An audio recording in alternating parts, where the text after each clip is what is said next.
नमस्कार साथियों, स्वागत है आपका अपने YouTube चैनल एजुकेशनल हब पे।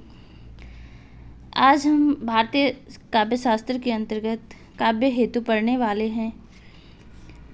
भारतीय काव्य शास्त्र में काव्य हेतु के विषय में भी गंभीर विचार किया गया है।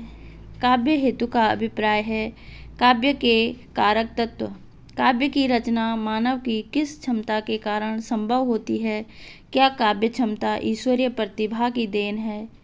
दूसरे शब्दों में, क्या कवि जन्मजात होता है अथवा काव्य एक कला है और कोई भी इस कला का अभ्यास करके कवि बन सकता है?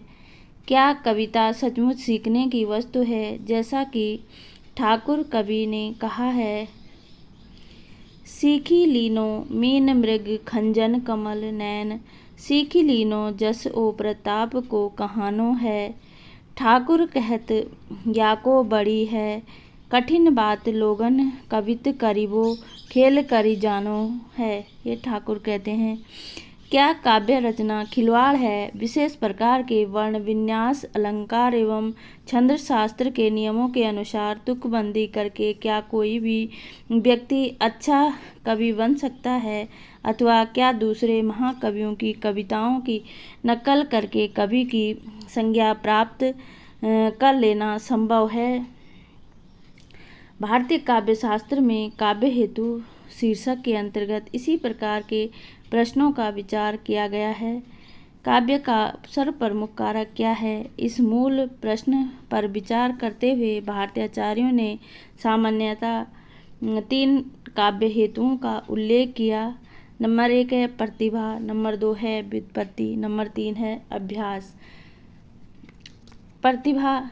भट्टतोत ने प्रतिभा को नवोन्मेषशालिनी प्रज्ञा कहकर परिभाषित किया है। उनका कथन है, प्रज्ञा नवोन्मेषशालिनी प्रतिभा सत्ता बहुत महत्वपूर्ण कथन है। अर्थात नित्य नवीन कल्पना अथवा नित्य नवीन अर्थों की संभावना की शक्ति प्रतिभा है। काव्य में कल्पना का स्थान सर्वप्रमुख माना गया है और कल्पना शक्ति प्रतिभा पर निर्भर होती है। इस कारण प्रतिभा को कवित्व का बीज बतलाया गया। आचार्य वामन का कथन है, कवित्व बीजम प्रतिभानम, अर्थात प्रतिभा कवित्व का बीज है।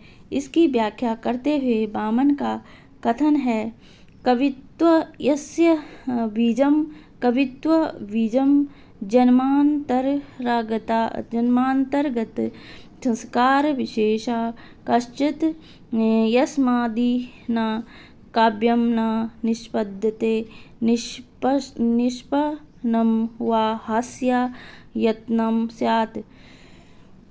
अर्थात प्रतिभा जन्मांतर से चली आने वाली संस्कार विशेष है, जिसके बिना काव्य की निष्पत्ति नहीं होती।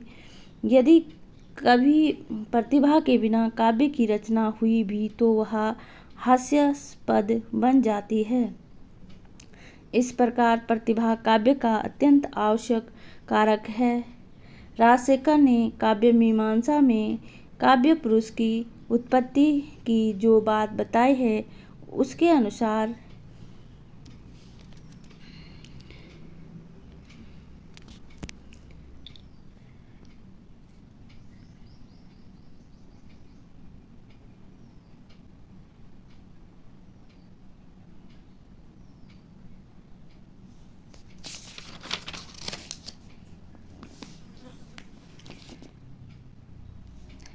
पर्वत पर कठोर तपश्चर्या के अनंतर सरस्वती को जो पुत्र प्राप्त हुआ वही काव्य पुरुष कहलाया। जन्म लेते ही माता के चरणों का स्पर्श करते हुए काव्य पुरुष ने माता की वंदना की।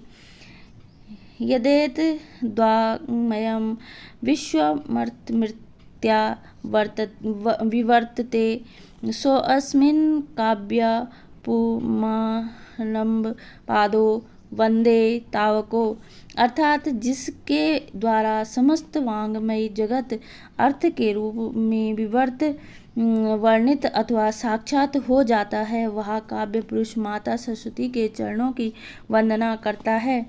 इस कहानी का तथ्य यह है कि काव्य पुरुष पूर्व जन्मों के संस्कार से काव्य प्रतिभा को लेकर धरती पर आता है और अनायास ही छंदोबद्ध वाणी उसके मुख से प्रकट होती है। प्रतिभा के स्पर्श से काव्य की अन्य विशेषताएं अपने आप आ जाती हैं। प्रतिभा के संयोग से सामान्य शब्द भी काव्यत्व का स्फुरण हो जाता है। सामान्य वार्तालाप में कोई साधारण आदमी भी किसी क्षण ऐसी बात कह बैठता है कि हमें कहना पड़ता है, भाई तुम तो कविता करने लगे। स्पष्ट है कि प्रतिभा के अभाव में काव्य रचना असंभव है। राजशेखर की कथा के अनुसार उत्पत्ति के अनंतर एक लंबी यात्रा के बाद साहित्य बधु का संसर्ग होने पर कवि लोक रूपी नवीन स्वर्ग की सृष्टि हुई। जन्म जन्मांतर की तपश्चर्या के फलस्वरूप काव्य पुरुष अस्तित्व में है तो काव्य के अन्य सभी तत्वों का संयोग थोड़ा प्रयत्न करने पर भी हो जाएगा, किंतु यदि काव्य पुरुष अस्तित्व में ही नहीं है, अर्थात काव्य के संस्कार हैं ही नहीं, तो लाख प्रयत्न करने पर भी कवि कर्म संभव नहीं होगा। भारतीय आचार्यों की दृष्टि में काव्य संस्कार प्रतिभा यह किसी प्राणी को ईश्वरीय वरदान के रूप में सुलभ होता है। जैसे कि अग्नि पुराण में कहा गया, नरत्वं दुर्लभम लोके विद्या तत्र च दुर्लभा, कवित्वं दुर्लभम तत्र शक्ति स्त्रत्र च दुर्लभम, व्युत्पत्ति दुर्लभम तत्र विवेकस्त्र दुर्लभम। अर्थात मनुष्य जन्म दुर्लभ है, मनुष्य जन्म प्राप्त करने पर भी विद्या दुर्लभ है, विद्या प्राप्त कर लेने पर भी कवित्व दुर्लभ है, कवित्व भी प्राप्त कर लेने पर शक्ति या प्रतिभा दुर्लभ है, शक्ति या प्रतिभा के साथ व्युत्पत्ति हो यह और दुर्लभ है, तथा व्युत्पत्ति और विवेक भी हो यह उससे भी अधिक दुर्लभ है। प्रतिभा सब में नहीं होती, यह तो हजारों लाखों में किसी एक बिरले आदमी में पाई जाती है। प्रतिभा ही काल्पनिक शक्ति को प्रेरित एवं नियंत्रित करती है। प्रतिभा ही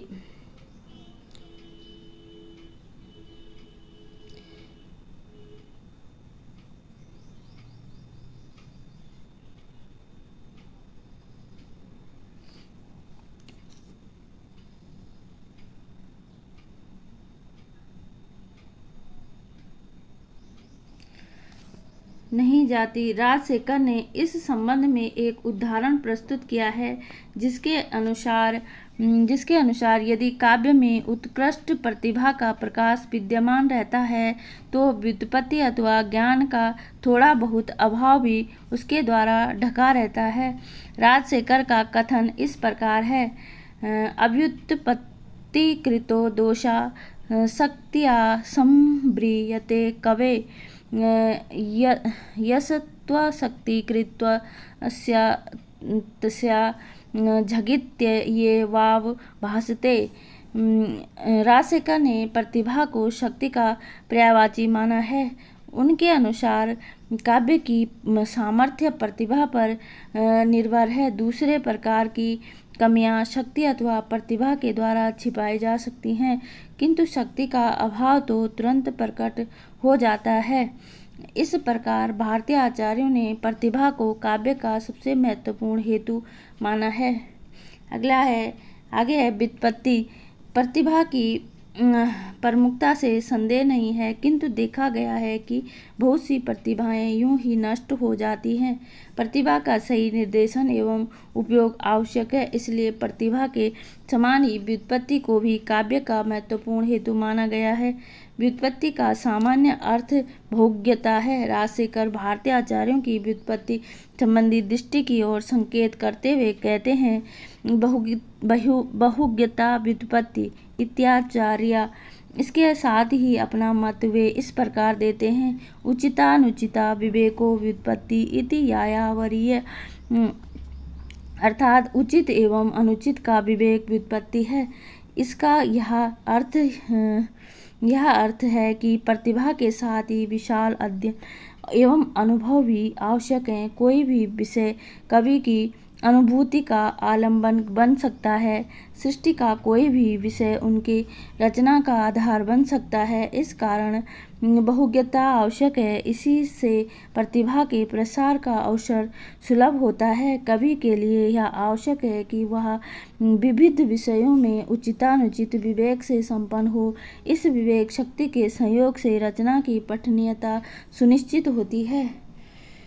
कुछ आचार्यों ने व्युत्पत्ति को प्रतिभा से भी अधिक महत्वपूर्ण बतलाया है। मंगल के मत को उद्धृत करते हुए राजशेखर का कथन है, व्युत्पत्ति श्रेयसी इति मंगला सा ही कवेर शक्ति कृतम दोषम मेष माच्छा दायते। प्रतिभा तथा व्युत्पत्ति में व्युत्पत्ति ही श्रेष्ठकर है, क्योंकि शब्द और अर्थ की हीनता को भी व्युत्पत्ति ढक लेती है। शक्ति अर्थात प्रतिभा के अभाव की ओर ध्यान नहीं जाता। यदि कवि व्युत्पत्ति संपन्न है, बहुमूल्य विचार और व्यापक जीवन अनुभव के कारण भी रचना आदर पूर्वक पढ़ी जाती है। स्वयं राजशेखर ने इस विचार को स्वीकार नहीं किया है। उनका कहना है,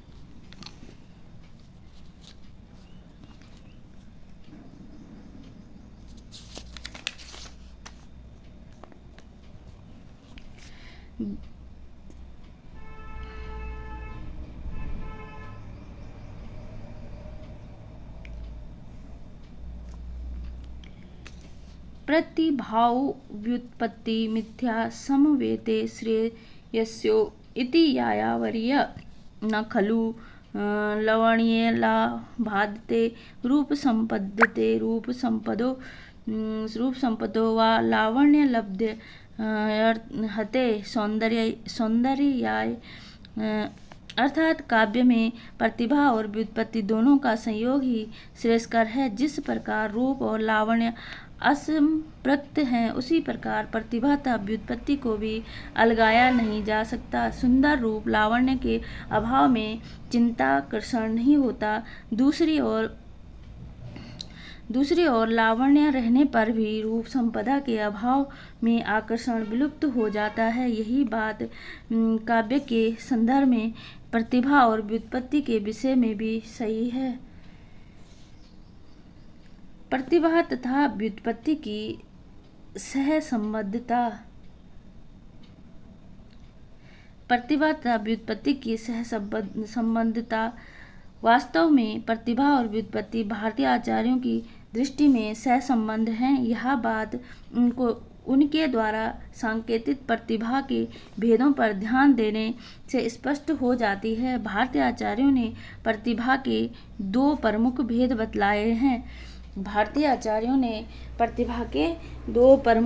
बतलाए हैं। नंबर 1 है भाव-इत्री प्रतिभा और नंबर 2 है कार्य-इत्री प्रतिभा। बहुत महत्वपूर्ण है। भाव-इत्री प्रतिभा भावुक अथवा सहृदय अथवा आलोचक के लिए अपेक्षित होती है तथा कार्य-इत्री प्रतिभा का संबंध कवि कर्म से है। कार्य-इत्री प्रतिभा का अभिप्राय काव्य रचना को संभव बनाने वाली प्रतिभा से है। कार्य-इत्री प्रतिभा के 3 भेद हैं। अब कार्य-इत्री प्रतिभा के भी 3 भेद बतलाए गए हैं। नंबर 1 है सहजा, नंबर 2 है आहार्य, नंबर 3 है औपदेशिकी। राजशेखर ने अत्यंत संक्षेप में तीनों भेदों को इस प्रकार परिभाषित किया है। सापि त्रिविधा सहजा आहार्योपदेशिकी च जन्म जन्मांतर संस्कार अपेक्षिणी सहजा जन्म संस्कार योनि रा आहार्य मंत्र तंत्रादुपदेश प्रभावा औपदेशिकी ऐहिकेन कियातापि संस्कारेण प्रथमा प्रथमां तां सहजेति व्यापदिशन्ति महता पुनराहार्य औपदेशिक्या पुनरेहिक एवं उपदेशकाल ऐहिक एवं संस्कार काला। रासेकर ने काव्य मीमांसा में यह परिभाषा दी है। इस उदाहरण के अनुसार सहजा प्रतिभा का अभिप्राय जन्म जन्मांतर के संस्कारों द्वारा उपलब्ध जन्मजात प्रतिभा से है। इसके लिए इस जन्म में विशेष प्रयास की आवश्यकता नहीं पड़ती। पूर्व जन्म के संस्कारों द्वारा उत्पन्न सहजा प्रतिभा का स्फुरण अत्यल्प प्रयास द्वारा साध्य है। आहार्य प्रतिभा जन्म एवं संस्कारों से उत्पन्न होती है। इसके लिए विशेष अध्ययन तथा प्रयास की आवश्यकता होती है। औपदेशिकी प्रतिभा मंत्र तंत्र तथा उपदेश आदि के प्रभाव से उपलब्ध होती है। प्रतिभा प्रकारांतर से व्युत्पत्ति ही तो है। आहार्य को उत्पादा की भी संज्ञा दी जाती है। उत्पादा का अर्थ ही यही है कि जो संस्कार रूप में उस मात्रा में विद्यमान नहीं है, किंतु प्रयत्न द्वारा जिसे उत्पादित अथवा विकसित किया गया। अस्तु व्युत्पत्ति प्रतिभा का एक आवश्यक अंग भी है और लक्षण भी। आगे है अभ्यास।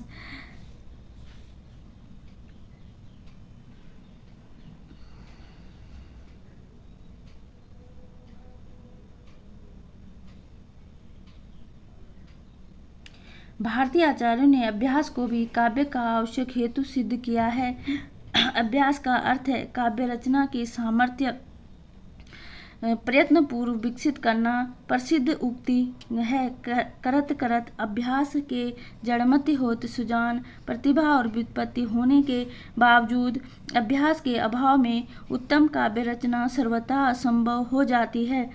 श्रेष्ठ काव्य रचना के लिए आवश्यक है कि कवि को काव्य परिपाठी का ज्ञान हो और सतत अभ्यास द्वारा उसने अपनी रचना शक्ति को परिमार्जित किया हो। प्रतिभा की कमी हो, व्युत्पत्ति दुर्लभ हो, फिर भी सतत अभ्यास द्वारा कोई कृति बन जाती सकती है। इसी प्रकार यह भी संभव है कि प्रतिभा तथा व्युत्पत्ति के होने पर भी अभ्यास के अभाव में काव्य रचना असंभव हो जाए। इस दृष्टि से दंडी का निम्नलिखित कथन उल्लेखनीय है। न विद्यते यद्यपि पूर्व वासना गुणानुबंधी प्रतिभास मदभूतं श्रुतेन यत्नेन च वागुपासिता ध्रुवं करोत्युमेव कमप्यनुग्रहम्। अर्थात यद्यपि कवि में काव्य रचना की प्रतिभा नहीं है, फिर भी यदि वह प्रयत्नपूर्वक वाणी की उपासना करता रहता है तो उसके ऊपर सरस्वती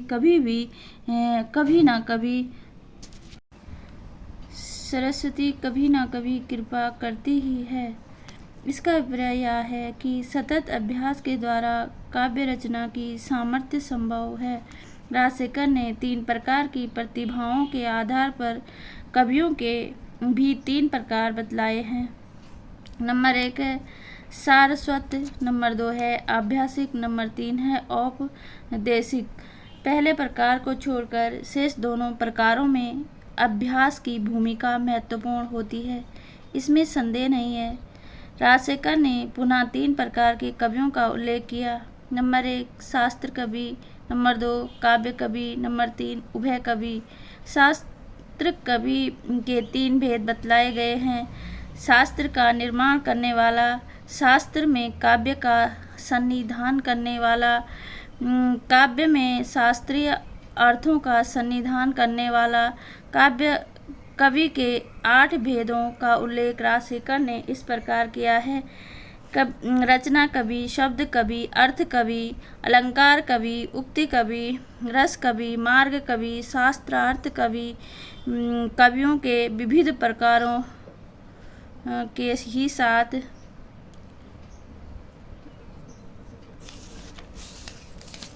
उपयुक्त कवि भेदों और अवस्थाओं पर दृष्टिपात करने से भी स्पष्ट है कि इनमें से अधिकांश के साथ अभ्यास की भूमिका भी आवश्यक है। काव्य पाक को परिभाषित करते हुए राजशेखर अभ्यास का महत्व इस प्रकार बतलाते हैं।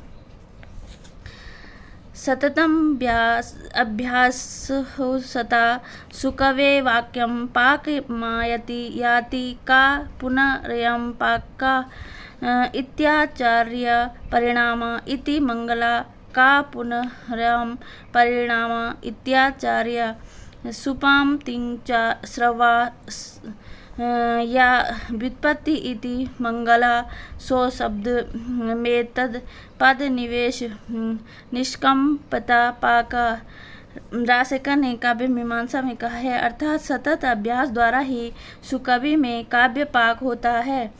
आचार्य पूछते हैं कि पाक क्या है। मंगल बतलाते हैं कि पाक का अर्थ होता है परिणाम। पुनः पूछा जाता है कि परिणाम क्या है। मंगल का कथन है कि सुबंत एवं तिगंत शब्दों के स्रोत मधुर एवं प्रिय व्युत्पत्ति ही परिणाम है। जो अभ्यास साध्य है शब्दता दूसरे शब्दों में उपयुक्ततम शब्दों का निभ्रांत प्रयोग ही काव्य पाक है जो अभ्यास द्वारा साध्य है। इस प्रकार भारतीय विचारकों ने प्रतिभा, व्युत्पत्ति एवं अभ्यास तीनों काव्य हेतुओं का उल्लेख किया। तीनों के अपेक्षित महत्व को लेकर उनके बीच थोड़ा मत वे भिन्न अवश्य पाया जाता है, किंतु तीनों के समुचित संयोग द्वारा ही उत्तम काव्य रचना संभव है, इसमें संदेह नहीं। इसीलिए राजशेखर ने एक शब्द में शक्ति को काव्य का एकमात्र हेतु बतलाया है। राजशेखर ने शक्ति को काव्य का एकमात्र हेतु बतलाया है। उनके अनुसार शक्ति प्रतिभा और व्युत्पत्ति दोनों से भिन्न एवं महत्वपूर्ण है। राजशेखर का उक्त कथन उदाहरणीय है। विप्रसृति सा प्रतिभा व्युत्पत्ति व्यासम शक्ति कृतके ही प्रतिभा व्युत्पत्ति कर्मिणी शक्तिस्य प्रतिभाति शक्तिश्च व्युत्पद्यते। या शब्द ग्रामार्थ सार्थम अलंकार तत्र मुक्ति मार्ग गम्यदपि तथा विधम धी हृदय प्रतिभास्यति। सा प्रतिभा अप्रतिभस्य पदार्थार्थ प्रोक्ष इव प्रतिभावता पुनरपश्यत्योऽपि इति प्रत्यक्ष इव यतो मेधावृद्ध कुमारदासादयो जात्यन्धा कवया श्रूयन्ते। इस उदाहरण का अभिप्राय यह है कि शक्ति ही प्रमुख है, वही प्रतिभा और व्युत्पत्ति दोनों का प्रसार करती है। शक्ति करता है, प्रतिभा एवं व्युत्पत्ति कर्म रूप हैं। शक्ति संपन्न व्यक्ति में ही प्रतिभा का प्रकाश होता है तथा वही व्युत्पत्ति संपन्न भी हो सकता है। शब्द संपदा, अर्थ समूह, विचार एवं अलंकार आदि जितनी भी काव्य सामग्री हैं उनको हृदय के भीतर प्रतिभासित करने का श्रेय प्रतिभा को है। जो प्रतिभाहीन है उसे प्रत्यक्ष पदार्थ भी नहीं दिखते, जबकि प्रतिभा संपन्न व्यक्ति परोक्ष पदार्थों को भी प्रत्यक्ष कर देता है। मेधा वृद्ध और कुमारदास जैसे कवियों के विषय में यह सुना जाता है कि वे जन्म से अंधे थे, किंतु प्रतिभा के वरदान से उनके द्वारा प्रस्तुत वर्णन अत्यंत सजीव एवं प्रत्यक्ष प्रतीत होते हैं। इस प्रकार शक्ति के अंतर्गत प्रतिभा, व्युत्पत्ति एवं अभ्यास तीनों का समावेश हो जाता है। फिर भी प्रतिभा का महत्व राजशेखर के उपयुक्त कथन से सर्वथा स्पष्ट है। धन्यवाद साथियों।